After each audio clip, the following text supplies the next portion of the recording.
TV comunitária, canal 6 da NET, transmitindo também para você online, tvcomunitaria.rio. Conosco aqui hoje, no núcleo Consciência e Arte, um casal que eu diria até, poderia apelidá-los de casal simpatia, porque sempre um sorriso estampado, de bem com a vida, apesar de pessoas comprometidas assim do ponto de vista de engajamento com o avanço social do Brasil, com a defesa da economia nacional. Apresento a você, telespectador e telespectador, o nosso querido, inicialmente, nosso Antônio Prudente de Oliveira. A Câmara é sua, Prudente, para saudar seus amigos, irmãos e povo carioca e brasileiro. Uma saudação a todos. É um prazer estar aqui conversando com o Soriano sobre assuntos tão importantes. Então, a sua esposa, olha, mais de 60 anos, né, de laço matrimonial aí. Quase. Quase 60. Que maravilha. Tânia Costa Lima, ela que também é professora, né, e ele também, ele é professor de História, a Tânia de Filosofia, e ela, por que Consciência e Arte? Pessoas que estão aqui para nos, sobretudo a mim, elevar meu nível de consciência e refinar mais a minha conceituação assim, das coisas da vida. Filosofia. Filosofa um pouco para a gente aí, saudando nossos irmãos camaradas que nos veem. Oi, tudo bem? Filosofia é uma coisa assim, muito gostosa, né? Mas hoje está meio complicado, porque o que a gente sempre busca em filosofia é exatamente dar vazão a várias vozes diferentes. Parece que hoje só se quer que uma voz seja ouvida, uma maneira de pensar. Então, apesar disso, a gente tenta fazer filosofia. Professor Prudente, nem tudo é história, né? Tem coisas que são a vida real. Aliás, o teatro a gente não sabe ao certo até que ponto a gente está sempre representando ou até que ponto a gente está realmente vivendo e fazendo de forma real a vida, né? História.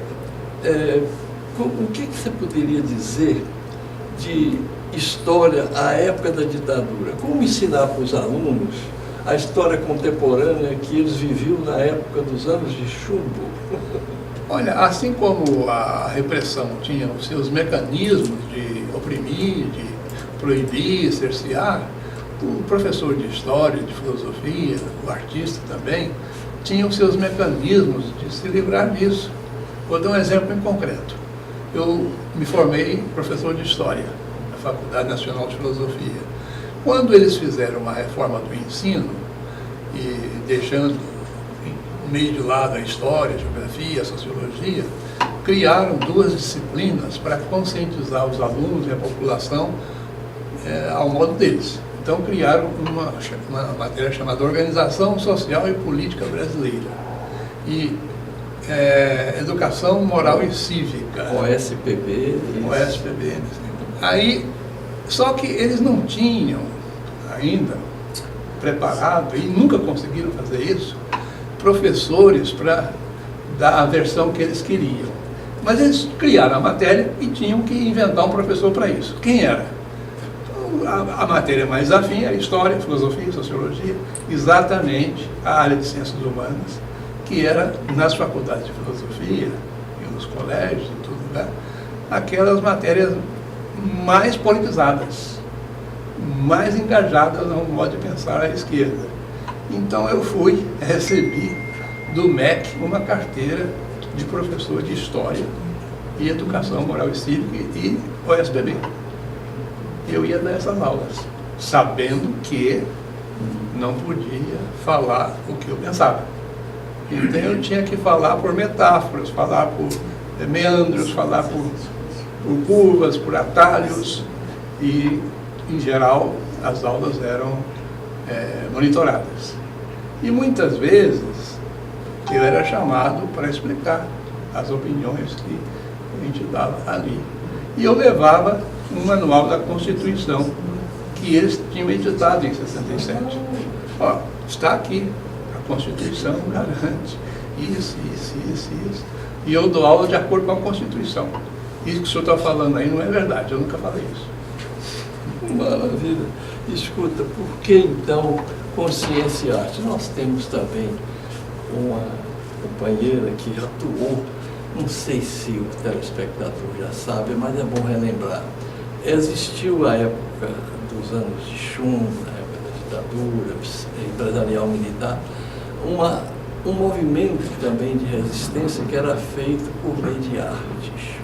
Essa consciência era também efetuada, trabalhada através, então, do teatro, e dentre essas pessoas que atuaram na época do teatro, uma relíquia que nós temos aqui, que é exatamente a professora Tânia. Ela foi também uma das componentes do CPC, Centro Popular de Cultura, da União Nacional dos Estudantes.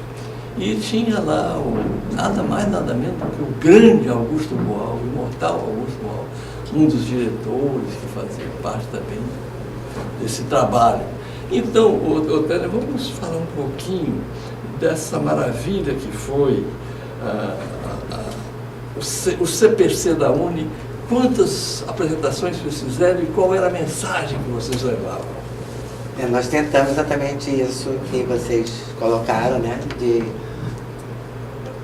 certa maneira, de fazer alguma coisa através da arte, e era com peças como o Alto do 99%, que falava dessa questão do brasileiro, só 1% chegar à universidade, e várias outras esquetes e performances que nós fazíamos, e nos apresentamos, e não só havia o CPC da Uni, mas o CPC da própria FENEFI, da própria faculdade. Então nós nos apresentamos em vários lugares, né? Nós apresentamos aqui no Rio, nós fomos a Campo Grande apresentar no Sindicato dos Ferroviários, nós fomos a Juiz de Fora, nós fomos a Santo André, e muitos lugares, né?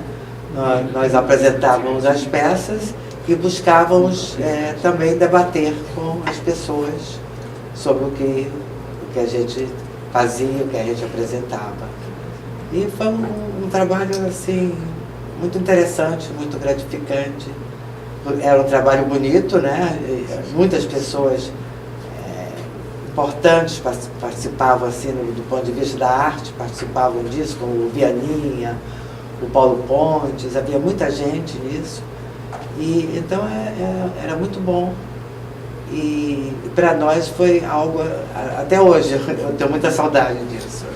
Eu considero isso uma época muito feliz, assim, do que a gente fazia, né? Quando você, antes de nos entrevistar, você cantou um pouquinho, me deu uma nostalgia muito grande.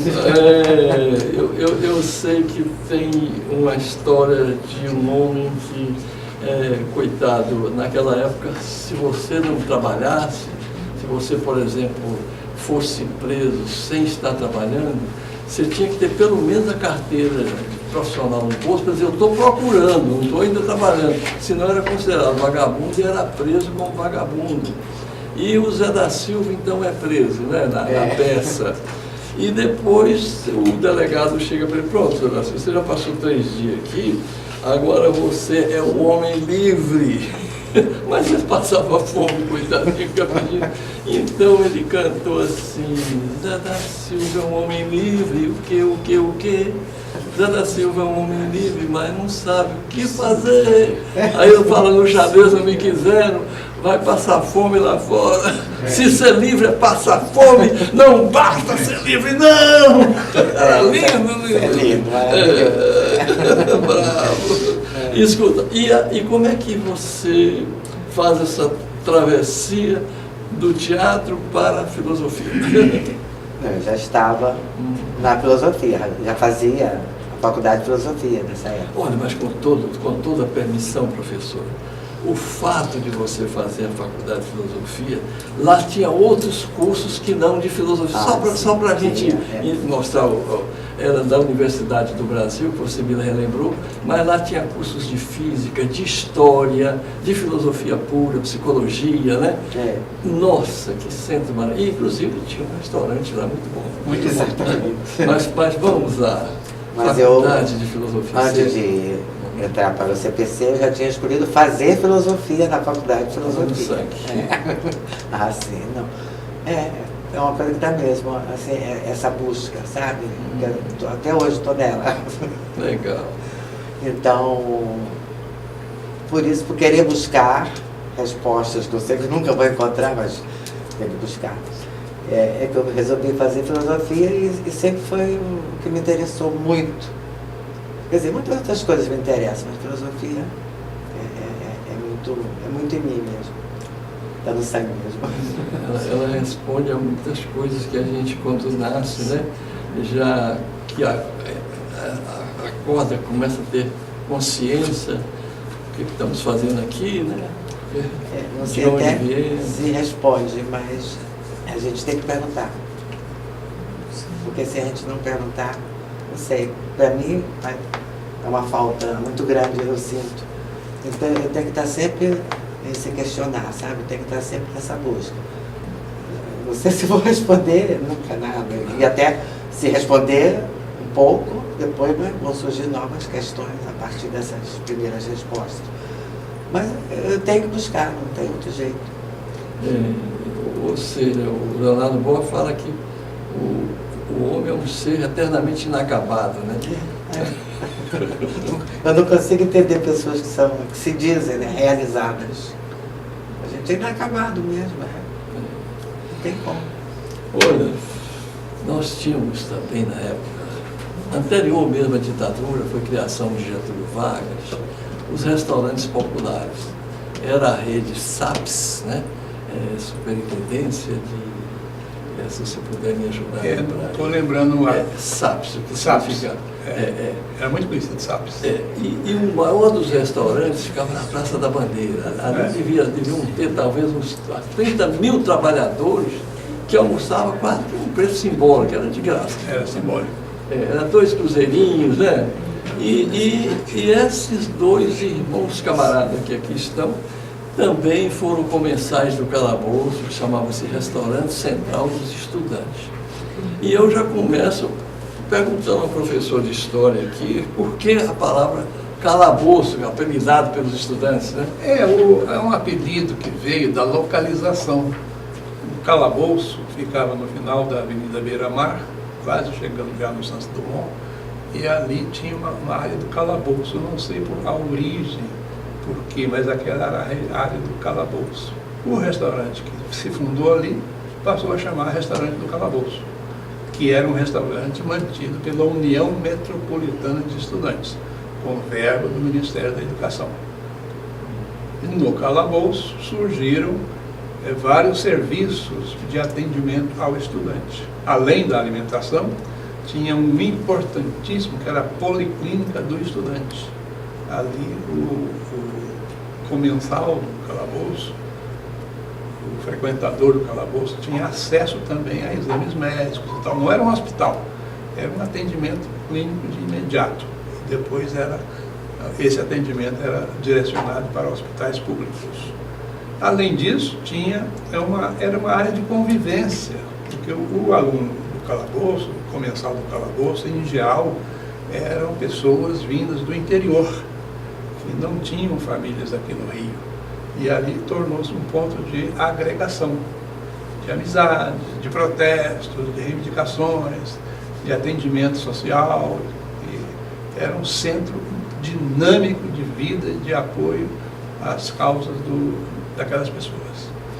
Olha, presidente, eu me lembro que o calabouço incomodava e muito, já mesmo anterior ao golpe que se instala no governo Lacerda. O Lacerda também tinha muitas incompreensões, intolerância com relação ao calabouço e a própria faculdade de filosofia, né?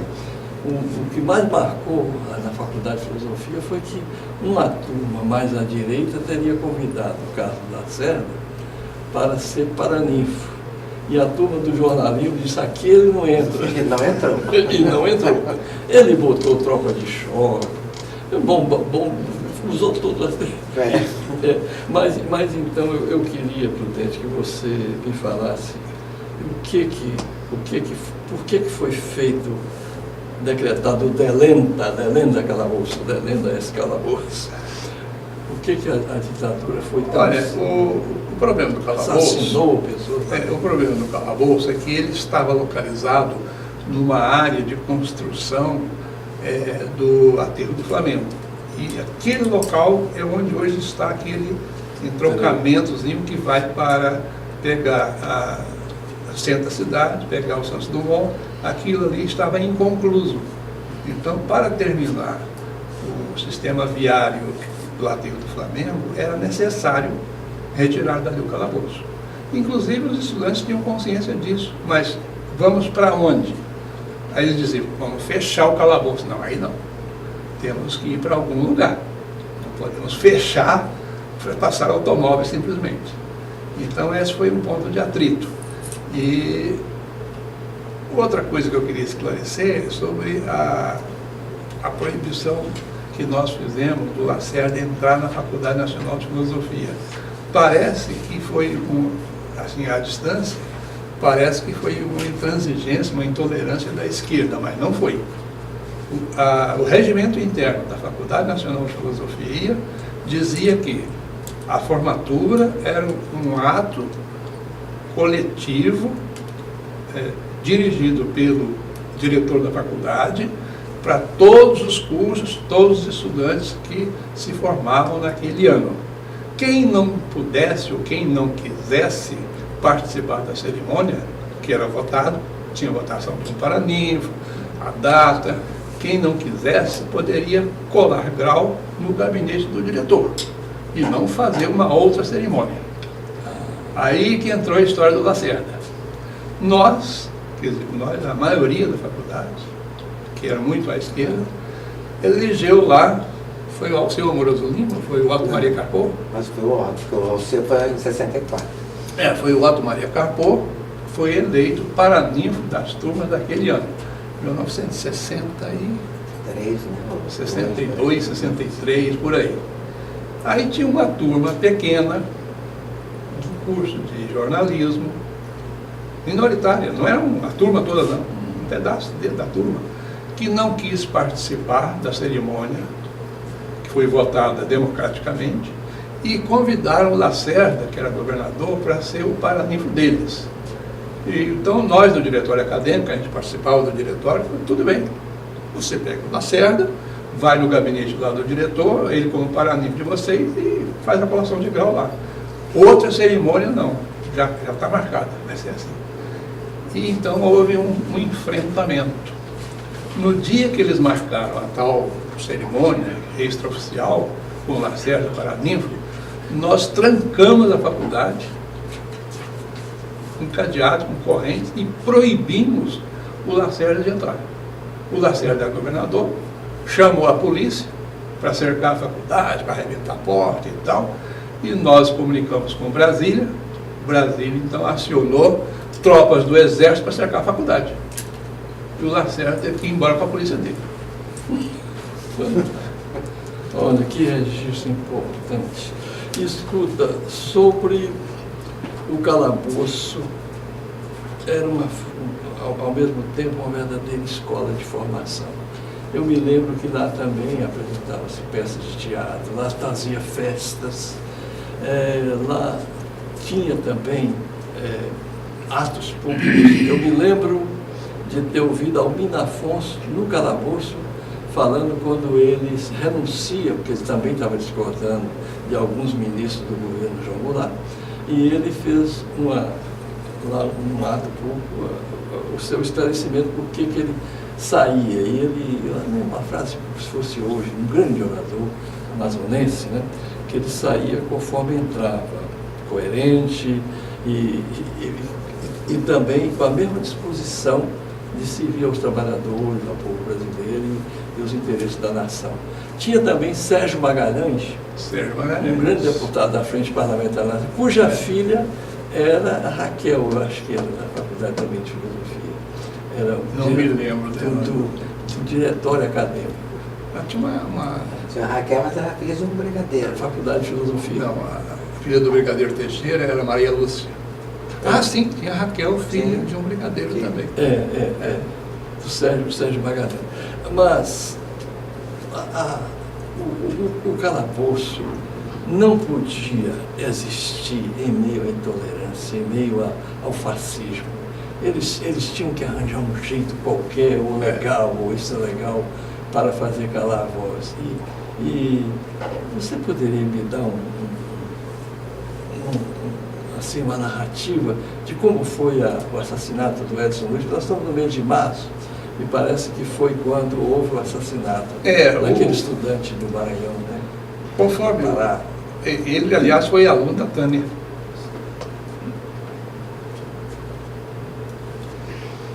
O Edson Luiz, conforme eu tinha dito, a origem do calabouço era lá na ponta do calabouço, ali perto do Santos Dumont, e ele foi removido ali a pretexto, claro que era um pretexto muito forte, mas para acabar de construir a pista do aterro. E ele foi levado para uma praça próxima do Ministério da Aeronáutica, ali na Avenida Marechal Câmara, próximo. Quando ele foi para lá, o espaço não era tão grande quanto da Avenida Beira-Mar. Então não podia se instalar lá o restaurante. Já foi um problema terrível. Aí surgiu a Operação Pendura.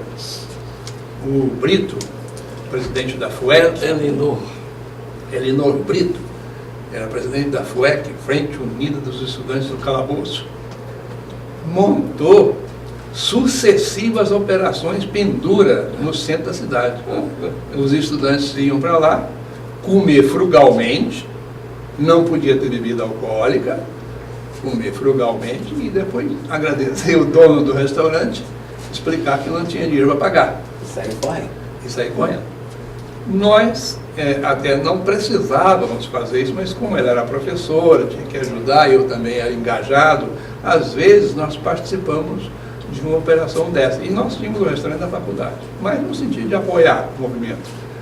E, então, diante dessa pressão, foi uma pressão muito forte, porque todo comerciante começou a reclamar que a Operação Pendura é essa.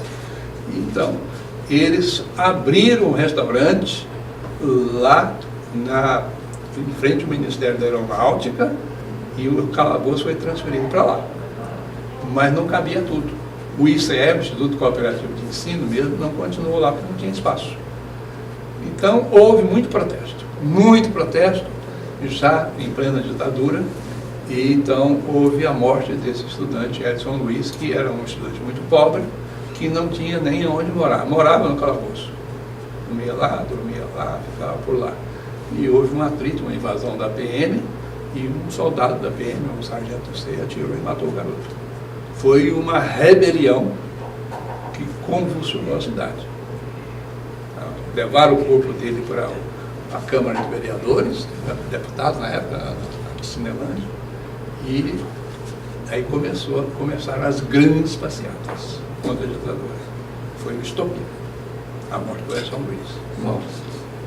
Nós temos 3 minutos. Eu queria dar ao professor uma palavra de esperança, você que tem assim acumulado tanta experiência, tanta sabedoria, no momento que a gente vive, o que a falar com relação a vale a luta, professora? Sempre.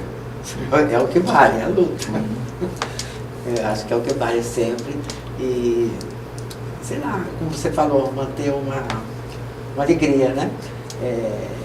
Eu gosto muito do Spinoza, o filósofo, porque ele coloca isso, que a alegria é positiva, faz com que alguma coisa boa resulte. Você vê o que é mais alguma coisa. Então, eu acho que a esperança vale, a luta vale sempre, todo momento, e manter essa luta e essa alegria.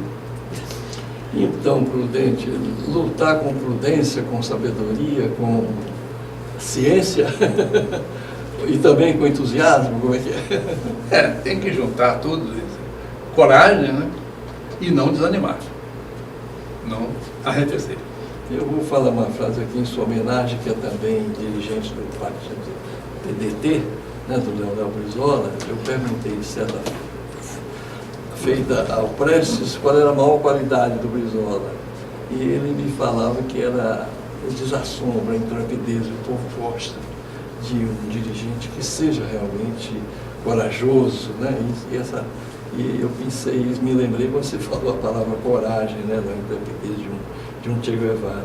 Agradecimentos ao Max, que nos trabalhou aqui na produção, Max Figueiredo, ele que é também do Circuito Carioca.